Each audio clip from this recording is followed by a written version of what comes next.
Right. Bismillah ar-Rahman ar-Rahim. Read.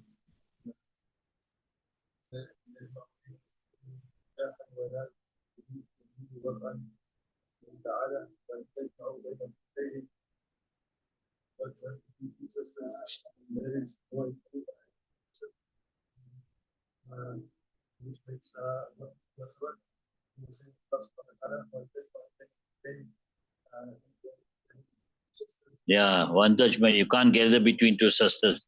That's also prohibited for you, right? Whether you gathering between them via nikah, which is the second nikah that you make, will be null and void.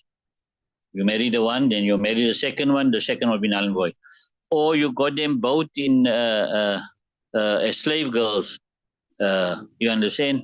Then you make wati with one, you can't make wati with the other. It's haram to make now wati with the other, but you can still keep it in your ownership. Right, carry on.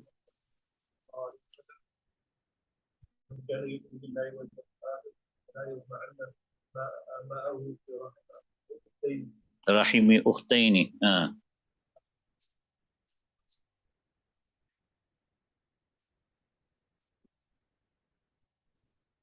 Yeah, so this hadith shows you can't put your water in, gather your water in the womb of two sisters.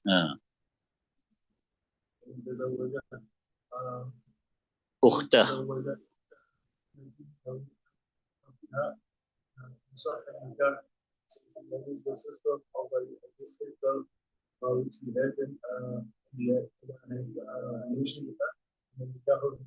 Yeah, the person you're thinking now, okay, he's got one slave girl in his ownership. He married wati with her already.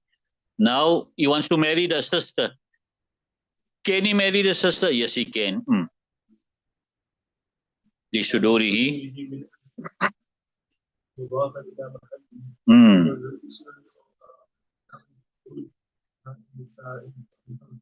It's right. Due to the nikah coming from somebody who's suitable and attributing it to a correct mahal.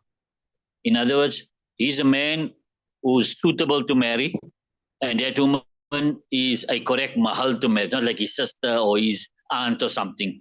So, so he can marry her. So therefore, the nikah is valid.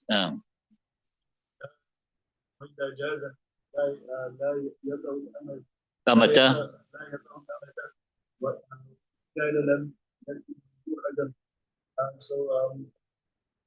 When it is permissible.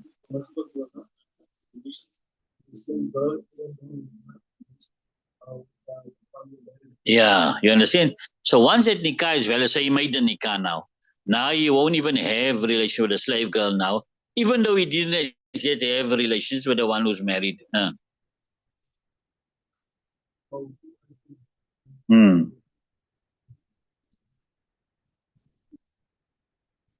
Yeah, it's understood that she's already mautua, even though he didn't have wati with her.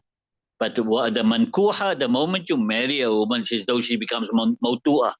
She's already as though you have made wati with her already.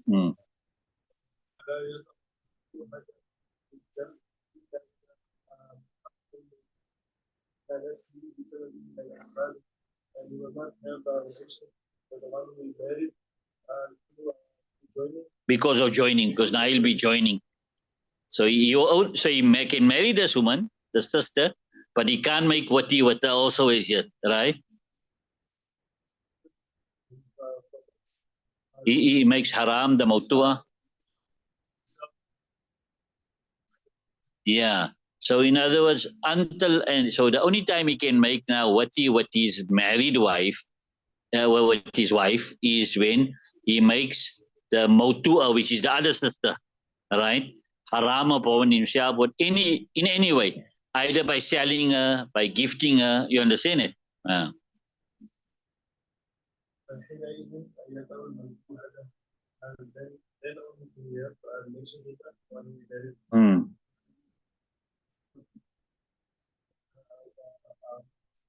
Not gathering in wati. In other words, now once he makes her haram upon himself, in the sense that he sold her, now he can make it, because now he's not gathering now. You understand? وَيَطَعُ الْمَنْكُوحَ.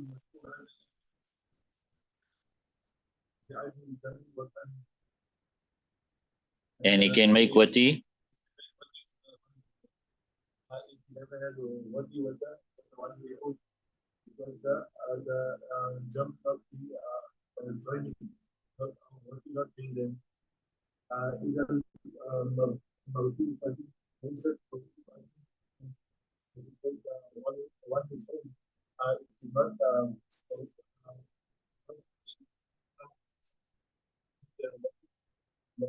Yeah, so she's not a mautua automatically. You understand it? She's not a mautua. Unlike a mankuha is a mautua automatically. But a mautua, a markuka, the one who's owned, is not a mautua hukman, not a mautua automatically. فإن تزوج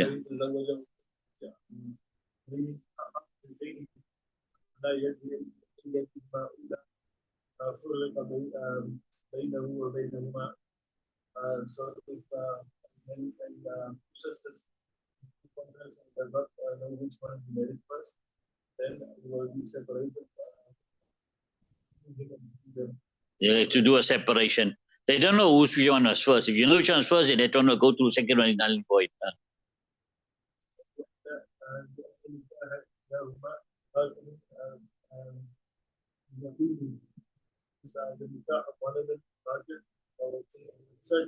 Yeah.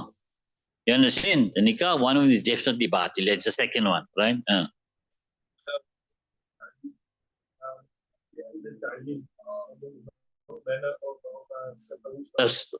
Specifying awlawiyati because of not being first. You understand it? So now you've got a situation where you know one of the two is definitely batil, right? But now how do you say which one? Because both of them are not first because you don't know who's first. لعدم الأولوية ولا إلى التنفيذ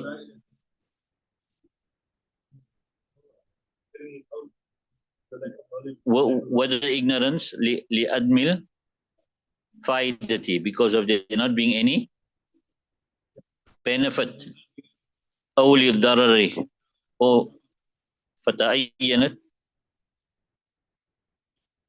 So separation becomes the only way now, the only option. Ta'ayyana becomes specific. Now it's the only option. So they say, the wala, right. Wala ila tanfiz. So firstly, you can't specify, okay, let's say that's one. That one's nikah be valid, that one be not valid. You can't do that because you don't know who was first, right? And then they say you can't also say, okay, let the nikahs go through, right? Because of ignorance of who was first, you can't say let the nikahs go through also, right? Why? Because what's going to happen now, if you're going to say, okay, let the nikahs go through, but now there's no benefit because he can't make wati with any one of them too because he still doesn't know who's first and which one is batil, which one is sahih and which one is batil.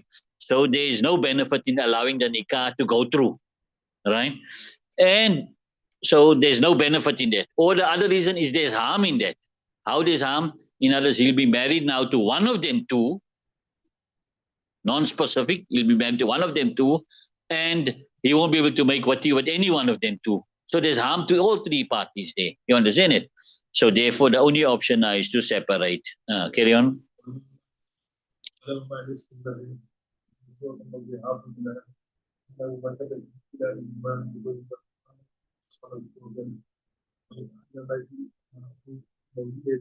أولوية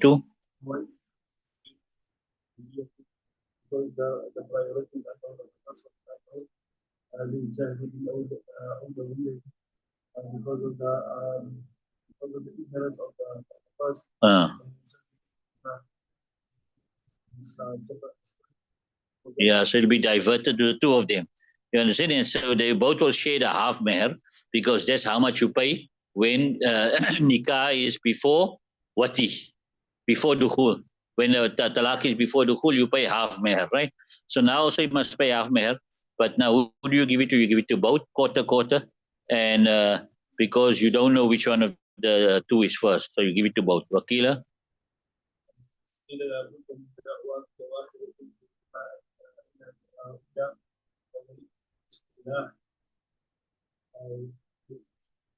لجهالة المستحقة. Hmm.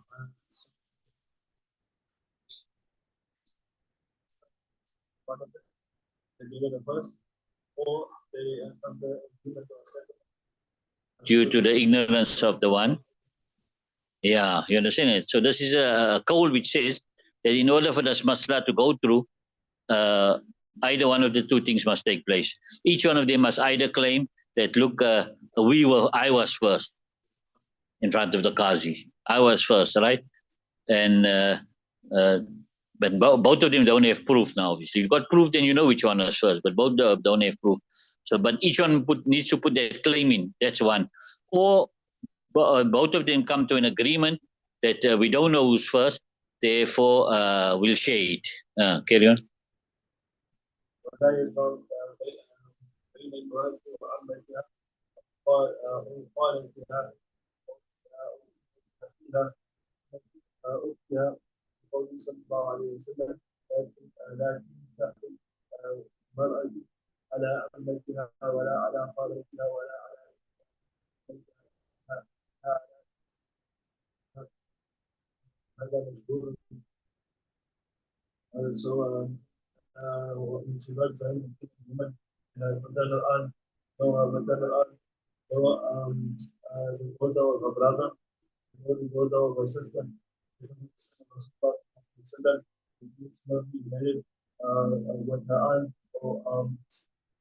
Over and no over.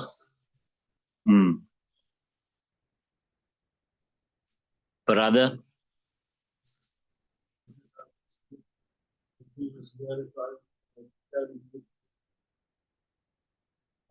Increasing over the Quran, permissible with the likeness of such a hadith.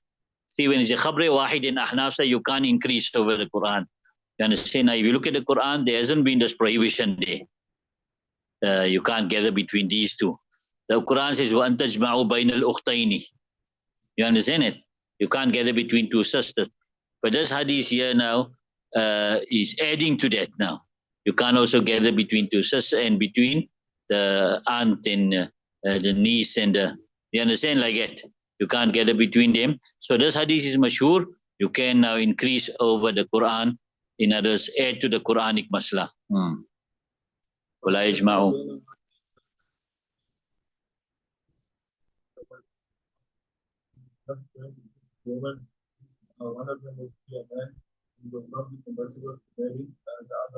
Yeah, you understand it? They're giving you the usul behind us now. You can't gather between two such women that if you to make one of them the man, it won't be permissible for him to marry the other. For example, if you take down to you take an example of aunt and niece, all right? You make the aunt into uncle, so uncle can't marry his niece. You take it the other way, nephew and a niece and aunt. You take it, nephew can't marry his aunt. You understand it? There's the usul. لأن الجمع بينهما, because gathering, cutting off of ties. You understand it? Yeah. So gathering between them two leads to the breaking up of relationship, literally. So basically what you see there is that when you have two wives in your nikah, then generally they fight with one another. So it will be norm for them to fight. If they don't fight, that will be the abnorm. You understand it? Leave it.